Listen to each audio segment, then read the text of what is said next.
Bonjour à tous, très heureux de vous retrouver. School TV, le MAC, 30 minutes consacrées à la scolarité de vos enfants. À chaque fois une thématique forte, une initiative sur le plan local et ou national. Et c'est toujours avec Alix. Salut Patrice. Salut Alix et Nguyen. On y va pour le sommaire. On y va. Allez, allons-y. Le 93 a de la voix décidément. Le MAC s'intéresse aujourd'hui à Graines d'orateurs. L'association propose un projet pédagogique innovant qui permet aux collégiens et aussi aux lycéens de maîtriser l'argumentation, l'écoute et l'esprit de synthèse. Et pas que ça, vous le verrez. Quelles sont les vertus de la prise de parole? Qu'est-ce qu'apporte l'art oratoire? Quel impact aussi sur la scolarité des élèves? On voit ça dans un instant avec nos deux invités. Et puis il y a une loupe dans le MAG. La loupe, c'est avec Alix, bien évidemment. Et je vous parle d'un festival Made in Toulouse qui met à l'honneur l'art oratoire. On voit ça dans une dizaine de minutes, on y va. Ismaël Mété nous a rejoint. Bonjour Ismaël. Enchanté. Merci d'être avec nous. Enchanté. Plaisir. Merci pour l'invitation. Responsable communication de Graines d'orateurs 93. Ça existe depuis quand? Tout à fait, depuis 2015. Je commence à interro surprise. Moi, je ne préfère pas. Attention. Je suis bon élève, normalement. Célia, comment ça va? Ça va et vous? Ouais, le comparse, le binôme, j'ai senti. Célia Ayadi, formatrice, Graines d'orateurs 93, depuis combien de temps? 1 an. Depuis 1 an, tout juste. Depuis cette année. Comment tu as connu Graines d'orateurs? Par le biais d'un ami. D'accord. Donc c'est du bouche à oreille, tout simplement. Tout simplement. Et si tu devais, toi, par exemple, Ismaël, expliquer à un enfant de 5 ans, justement, qui... On ne peut pas venir à 5 ans à Graines d'orateurs. 5 ans, si. Si de 7 à 77 ans. Ce qu'on dit chez Graines d'orateurs, c'est que ça n'a pas d'âge. D'accord. Ça va qu'il dit aussi bien. D'accord. Voilà, c'est peu importe l'âge que vous avez, vous êtes le bienvenu. Alors, pour commencer, c'est quoi Graines d'orateurs? Graines d'orateurs 93, c'est une association qui est conduite par des jeunes, pour des jeunes et des moins jeunes aussi. Oui, ça va. Ne regarde pas comme ça. Je commence mal déjà. Il y a une vision assez simple, réduire les inégalités socio-économiques dans tous les territoires. Il y a du boulot. Les plus reculés, défavorisés comme on les appelle. D'accord. Et du coup, la mission qu'on s'est donnée, c'est de démocratiser l'art oratoire pour tous. Comment s'est passé l'événement? Je crois que j'ai raté une bonne soirée là. Il paraît que le 6 novembre dernier, je crois que c'était au musée d'Orsay, il y avait une soirée pas mal. C'était quoi? Au musée d'Orsay, c'est ça, par l'association Puissance de Femmes. Puissance de Femmes, d'accord. C'est ça. Une association autour de plusieurs thèmes où des jeunes ont pris la parole. D'accord. C'était un concours d'éloquence, c'est ça? Un concours d'éloquence, il n'y avait pas forcément de gagnant, il y avait plusieurs prix par contre. D'accord. Tout à fait, l'objectif, c'était pas vraiment de mettre un gagnant sur le devant de la scène. C'est vrai que c'est ce qu'on a l'habitude de voir, des concours d'éloquence. Et sur cet événement, on a pris le parti aussi de dire, voilà, venez, exprimez-vous et dites ce que vous avez à dire. Vous êtes combien à Graines d'orateurs? Chez Graines d'orateurs, on est une petite équipe, on est une petite quinzaine. D'accord. Donc voilà, c'est à taille humaine. Et Noam, il fait partie de cette équipe ou pas? Tout à fait. Vice-président, vous êtes bien renseigné. Monsieur le vice-président, on va l'écouter sans plus tarder, ça donne ça.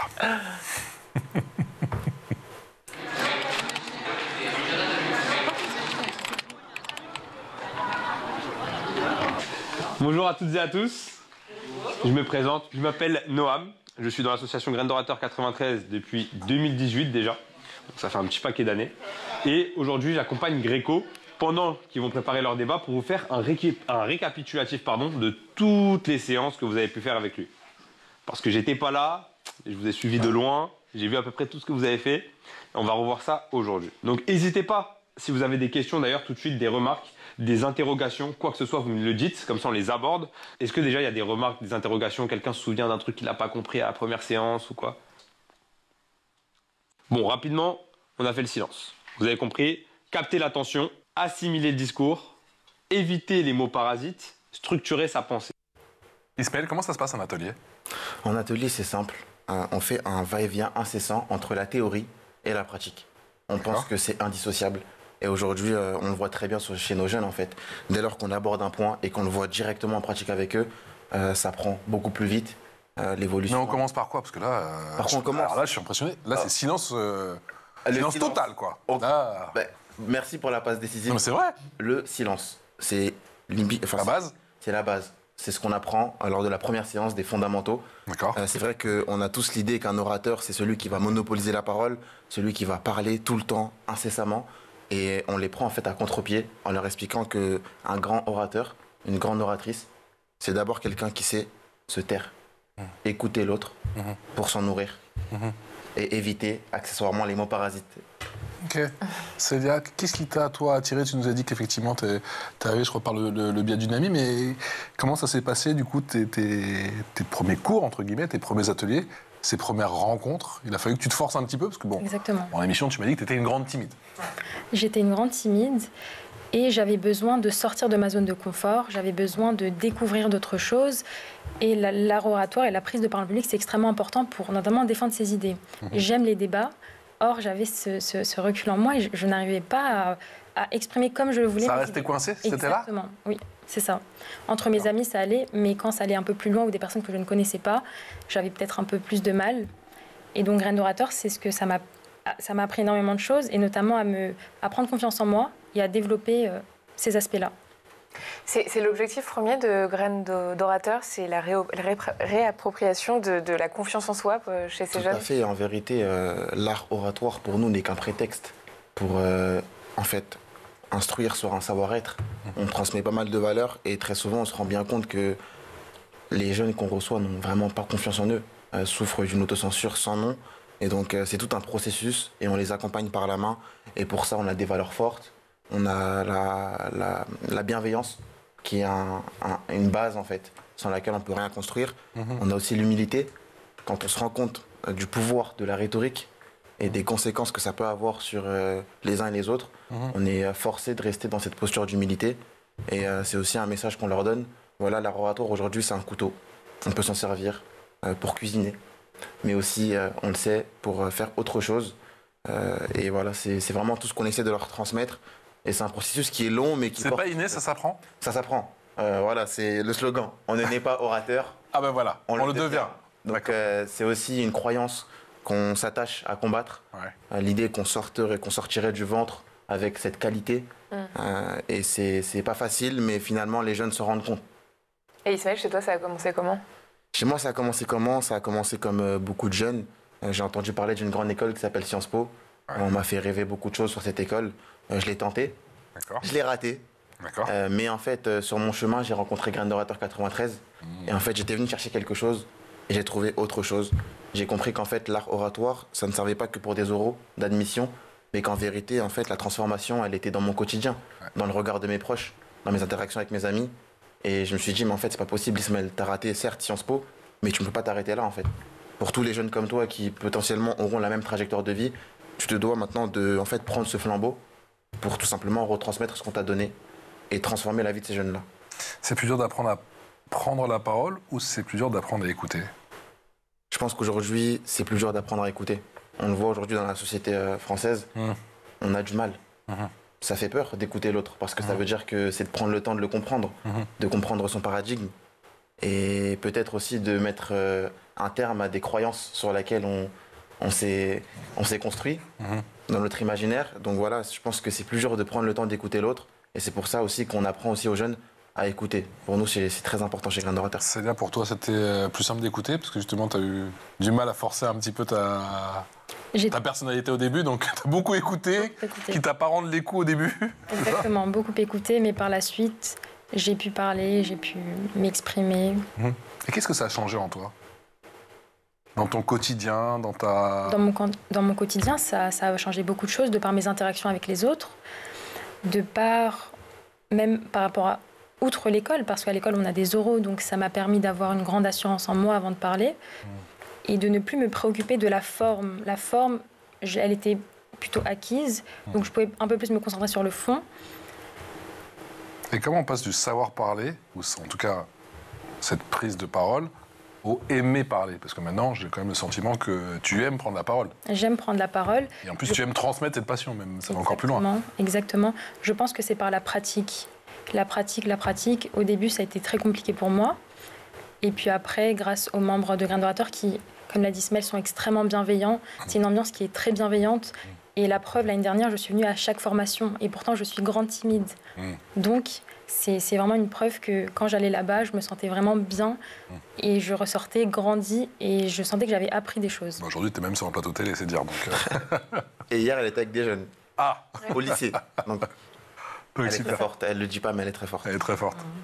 On le devine. Et Ismaël, selon toi, dans quelle mesure ce frein qui est la prise de parole, l'art oratoire, peut impacter une trajectoire, l'épanouissement de quelqu'un? On ne se rend pas compte.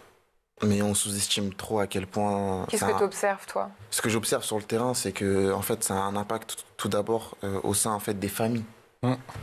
On parle souvent de l'art oratoire comme un vecteur de réussite scolaire, mais avant en fait l'école, il y a la famille.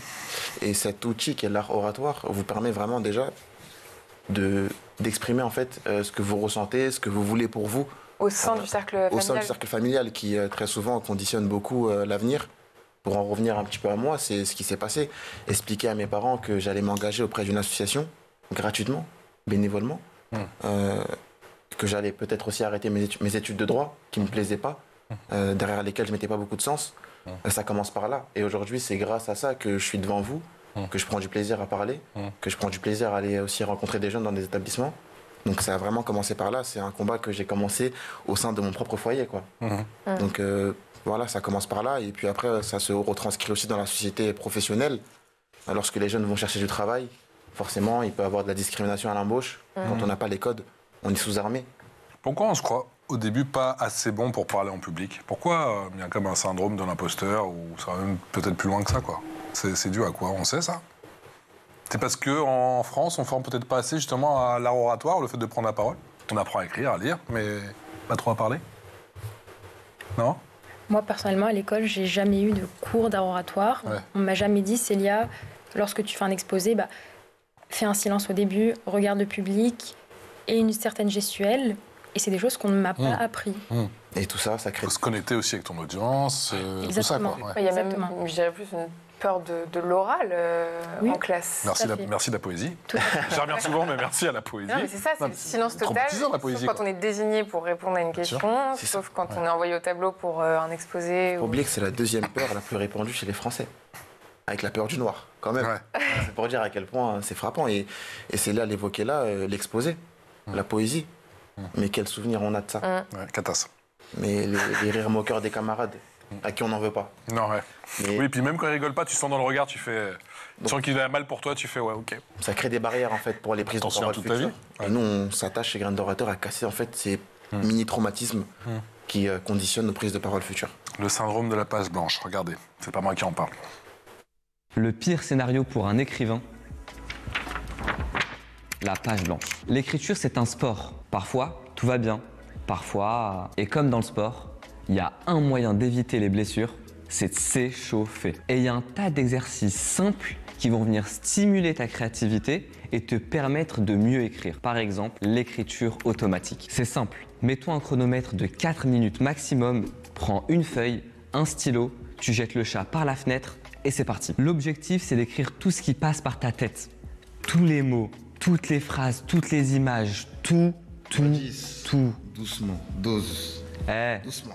T'écris tout, même les trucs les plus sordides, frère. Tous les grands auteurs passent d'abord par une phase d'écriture automatique, d'échauffement, avant de se mettre sur leur vrai texte. Et n'oublie pas, le plus compliqué, c'est toujours la première ligne. Ensuite, ça glisse tout seul. Ça glisse. Quand ça glisse.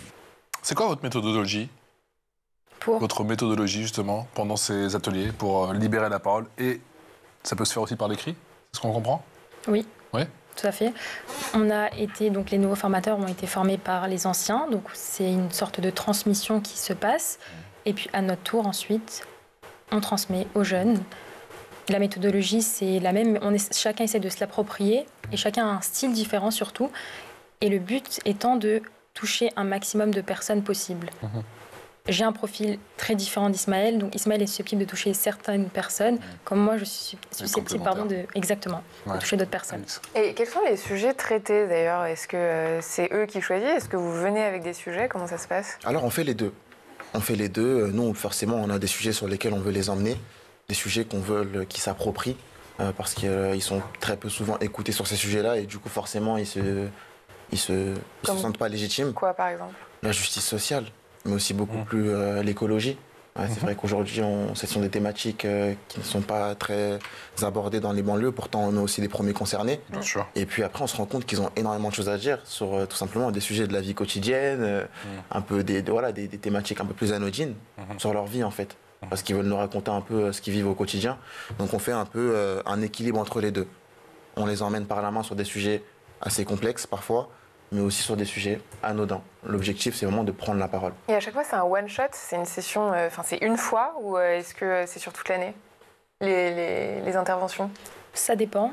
Avec une même classe, par exemple Avec une même classe, on peut avoir plusieurs séances, 6 séances au total, comme on peut avoir une seule séance, par exemple, sur les fondamentaux. C'est l'établissement qui décide, en fait. Exactement. Ok. Tout à fait. Nous, on se tient à leur disposition. Ça peut très bien être un one-shot, comme 6, 7 séances. C'est en fonction du partenariat. Les établissements ont aussi beaucoup de contraintes. Il ne faut pas oublier qu'on est une association qui est née depuis 2015. On a touché aujourd'hui plus de 10 000 jeunes. 12 650 bénéficiaires depuis 2015, 90 communes touchées, 525 heures de formation par an. Je suis Jean-Michel Statistique. je suis là aussi pour ça. Vous avez tout dit. Et il ne faut pas oublier que voilà, on reste des jeunes. Et il y a aussi ce frein. Forcément, lorsqu'on va aller toquer à la porte d'un établissement, à leur expliquer que des jeunes viennent aider d'autres jeunes pour faire quelque chose que l'école ne fait pas elle-même. Souvent, ça passe mieux. Mais aujourd'hui, on a moins cette contrainte parce qu'on se fait connaître. Ça marche, c'est des résultats. Ça marche. Ouais.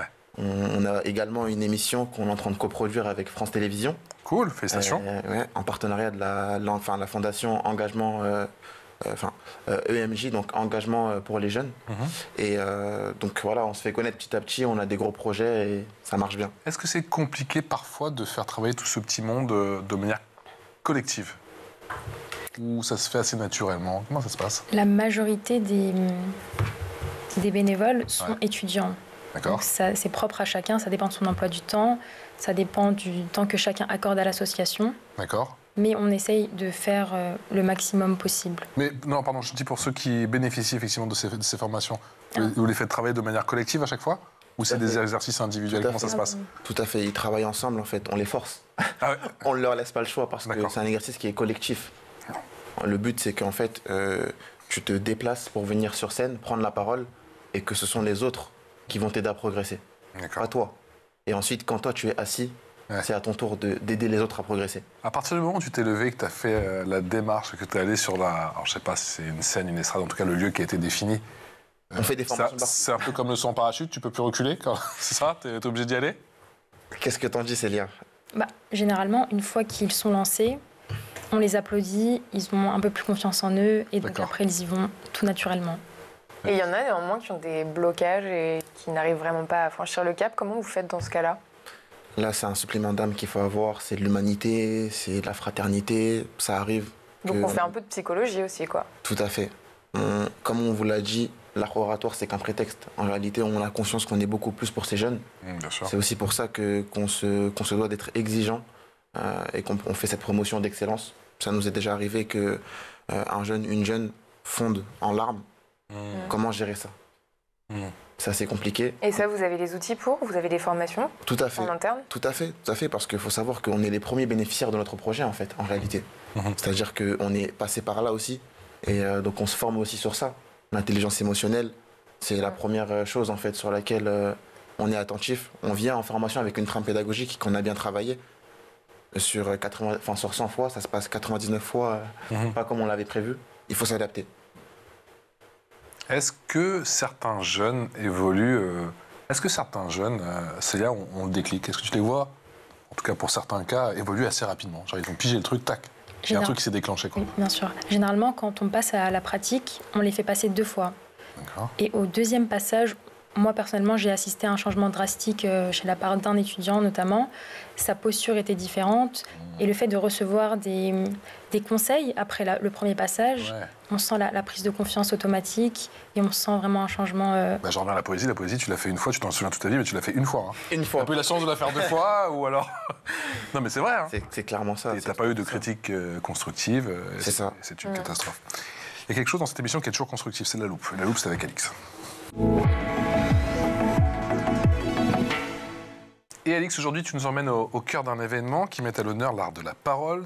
Il s'agit du Festival des Arts et du Langage. Oui, et je vous l'ai dit, c'est une initiative Made in Toulouse. La 4e édition s'est tenue fin septembre dernier au Jardin des Plantes de la Ville Rose. Un week-end consacré aux arts de la parole qui a rassemblé artistes et spectateurs autour d'une scène principale. Mais la nouveauté de cette édition, c'est la scène découverte qui vise à mettre en avant de jeunes talents. On écoute Margot, coordinatrice pour le collectif Oral, sur ce qui a motivé la création de ce festival. On a monté le Festival des Arts du Langage à Toulouse parce qu'on voulait proposer d'abord des découvertes de spectacles vivants autour du conte, du théâtre, du stand-up et même en musique avec le rap. Mais on a voulu, surtout avec notre équipe qui est issue de la culture, mais aussi de la médiation socio-culturelle, des ateliers d'écriture, parce qu'on est sûr que les ateliers d'écriture peuvent avoir des effets conviviaux, mais au-delà thérapeutiques aussi, et que cette cohésion de groupe et ces écritures collectives, il y a toujours des très beaux moments. Donc on propose toute la journée dans un espace public et à prix libre pour que ce soit très accessible, c'est vraiment l'objectif de l'association. Ces ateliers d'écriture, du début à la fin de la journée, un dimanche en septembre. Et on retient aussi des activités pour les enfants, des ateliers d'écriture et de philosophie et une scène ouverte sur laquelle le public était invité à déclamer, chanter ou slammer à sa guise. Ce moment de parole libre reflète l'esprit du festival, accessible et participatif. L'objectif est d'offrir une tribune à des voix nouvelles et variées. Est-ce que vous expérimentez des styles différents comme le rap, la poésie, le slam, ou c'est toujours du discours classique, entre guillemets ? Alors, il faut savoir que les jeunes, lorsqu'ils arrivent, nous, ce qu'on veut d'abord, c'est les pousser à parler. Peu importe leur style, peu importe la forme. Et il y en a qui arrivent et qui improvisent en slam. Tout à fait. Il y en a qui freestyle. En fait, on veut offrir à ces jeunes un espace de liberté. Ouais. Donc, la première étape, c'est de se dire, voilà, faites ce que vous voulez, ensuite on peaufine ensemble. Et par exemple, je vous parlais tout à l'heure de l'émission J'aime à dire. J'aime à dire qui est une émission pour les jeunes et par des jeunes, où en fait, la première édition, qui a été un franc succès d'ailleurs, la thématique était la confiance. Et en fait, les jeunes ont la possibilité de déposer un projet, que ce soit à l'écrit, un fichier audio, une vidéo, peu importe, tant qu'il en fait évoque la thématique de la confiance. C'était l'occasion de vraiment pour eux s'exprimer. Et comme là, vous avez pu le constater, la forme a peu d'importance pour nous, c'est plus le fond. Quel est le jeune qui t'a le plus marqué jusqu'à présent ? Celui qui t'a fait rire, celui qui t'a fait pleurer ? Il y en a beaucoup qui m'ont fait rire. Attends, je veux te fâcher avec personne, moi, attention. Ouais, faut que je donne les noms. Non, bien sûr. Non, il y en a beaucoup qui m'ont fait rire, mais la personne, c'est pas vraiment encore un choc, mais c'est la personne qui... T'as plus touché ? Touché dans sa manière de parler à l'oral. C'est celui dont je mentionnais tout à l'heure, c'est celui dès la deuxième exercice. Le déclic. Exactement, le déclic. Et en fait, c'est là où j'ai vu la capacité de Graines d'orateur à vraiment aider individuellement chaque personne et la prise de confiance qu'il pouvait avoir. C'est-à-dire que là, c'est même plus, c'est limite un talent qu'il a à l'oral, peut-être ? Pas un talent, je pense que c'est peut-être pas un talent, mais prendre conscience qu'il est capable de le faire. D'accord. Parce qu'en soi, il a les armes, mais il faut juste qu'il les sorte et qu'il puisse les brandir. Souvenir de rire, d'émotion ? Hamza, qui est un ami d'enfance que j'ai recroisé en formation. Je ne sais pas si vous vous imaginez. Super. Un ami avec qui on jouait au ballon au City Stade. Et je me souviens que je lui disais, Hamza, concentre-toi, concentrons-nous, parce qu'on était deux. Et se dire que 15 ans après, je le retrouve dans la posture de formateur, lui de bénéficiaire. Autant vous dire que ça a été un moment fort pour tous les deux. Et que finalement, on se rend compte que avant de vouloir aider loin, très souvent, en fait, on a des gens très proches de nous qui ont besoin d'aide. Et c'est aussi pour ça que Graines d'orateur, bien évidemment, qu'on a l'ambition de s'étendre sur le territoire national. On est déjà présent sur Lille, Lyon et Marseille. Mais on veut avant tout prendre soin, en fait, de notre territoire et de nos proches. Ça peut être nos petits frères, nos petites sœurs. L'art oratoire, l'art également de la persuasion. Et vous savez quoi, on va retrouver Noam. C'est parti. Les gens oublieront ce que vous avez dit, ce que vous avez fait, mais jamais ce que vous leur avez fait ressentir. Cette citation de Maya Angelou, de son vrai nom Marguerite Johnson, qui était donc une militante des droits civiques aux États-Unis, nous explique à quel point convaincre n'est malheureusement pas nécessaire pour être éloquent. Il faut également être capable de persuader. En effet, le cerveau retient beaucoup moins bien tout ce qui est mots, suite d'arguments logiques, mais ce qu'il va très bien retenir, ce sera les images, la narration, les exemples. Ainsi, pour impacter votre auditoire et qu'il retienne ce que vous dites, il est très important de mobiliser toute la partie du cerveau. À la fois l'hémisphère gauche, tout ce qui est raison, rhétorique, argumentation, mais également l'hémisphère droit, qui est plutôt attrait à la créativité, à l'imagination et donc la mobilisation des émotions à travers la persuasion. Avec vos formations, on apprend à se tenir, à s'ancrer aussi, très fort sur le sol, et à persuader. À persuader, tout ça, tout à fait. Vous avez évoqué l'ancrage au sol, qui est un des éléments les plus importants. Ça passe avant tout par le corps. Donc c'est un des éléments qu'on va vraiment travailler avec eux. C'est vraiment l'idée que tout commence par... Ça leur paraît abstrait au début ou... Bien sûr, Ouais. bien sûr. Et c'est pour ça qu'on pratique. Et Célia va vous en dire un peu plus. Ouais, c'est là. Ça fait partie des fondamentaux, donc c'est les premières notions qu'on aborde avec eux. Et la posture fait partie d'un des fondamentaux extrêmement importants parce qu'ils ont tendance généralement à se basculer quand ils sont stressés. Ils ont tendance à se toucher les cheveux, la nuque quand ils sont stressés. Et c'est des gestes parasites comme ça qu'ils reproduisent lors de leurs oraux. Qu'est-ce que tu as dû gommer, toi, par exemple? Comment? Qu'est-ce que tu as dû gommer, toi? Tu avais des gestes parasites au début? Se basculer. Tu te dandines un petit peu, tu Ouais, te bascules. Et ouais, Je fais aussi un petit peu quand je suis fatigué. T'étais comme ça. Voilà, dans voilà. l'épaule. Toujours, Alix. Et est-ce que, d'après ce que vous observez dans les ateliers, vous voyez une distinction entre les filles et les garçons? Est-ce que les filles auraient plus tendance à se censurer? Qu'est-ce que vous voyez? C'est là, t'es la bonne personne hein, pour nous parler. Hein. Moi, personnellement, de ce que j'ai vu pour l'instant, les filles sont peut-être un peu plus timides. Ouais. Certains garçons, c'est vrai qu'ils parlent peut-être un peu plus fort, ils prennent un peu plus de place, mais on n'hésite pas à leur dire que c'est une ambiance très bienveillante et que personne ne sera jugé, personne ne sera pointé du doigt. Et automatiquement, les mettant en confiance, eh bien, ils prennent confiance. Donc il s'agit aussi de tempérer les gros caractères. Oui, Tout à fait. Hein. Je vous assure que quand vous rentrez dans une classe de lycéens, vous voyez directement quelles sont les grosses têtes et quelles sont les personnes, au contraire, qui sont, elles, dans leur coin. Et nous, on est en fait sur un travail justement d'équilibre, en fait. Comment mettre en valeur la personne qui se met pas en valeur naturellement et comment faire comprendre à celui qui a beaucoup d'influence, ok, tu as de l'influence, tu t'en sers positivement. Comment on fait? C'est ça, en fait, le travail qu'on fait.